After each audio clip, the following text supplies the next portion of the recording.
યુવા ચેરિટેબલ ટ્રસ્ટના મિત્રોને વિનંતી કે મંચસ્થ સૌ મહેમાનોનું સરપંચશ્રીઓ, તાલુકા પંચાયત સદસ્યશ્રીઓ, ભારતીય જનતા પાર્ટીના અને સામાજિક આગેવાનશ્રીઓ સૌનું તેઓ બુકે દ્વારા સ્વાગત કરશે.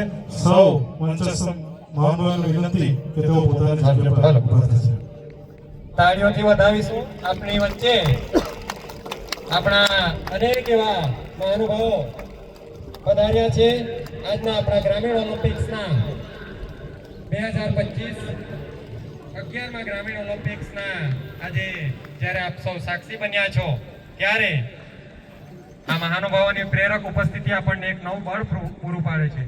અને આપણો જે ગુજરાત છે એ કોમનવેલ્થ ગેમ્સનું જ્યારે યજમાની સ્વીકારી હોય તો હવે આવતા ભવિષ્યમાં એ જ નેમ કે આપણી ઓલિમ્પિક્સ રમત પણ આપણે ત્યાં આવે અને એ જ નેમ સાથે આપણા ભારત દેશના આપણા સ્વપ્ન દ્રષ્ટા વડાપ્રધાનજીનું જે સ્વપ્ન છે વિકસિત ભારતનું, અને એમાં આપણે વિકસિત ગુજરાત બનાવવા માટે મૃદુ મક્કમ એવા ભૂપેન્દ્રભાઈ પટેલ સાહેબના વડપણ હેઠળ આગળ વધી રહ્યા છે ત્યારે આ એક સુંદર મજાનો માહોલ સર્જાયો છે.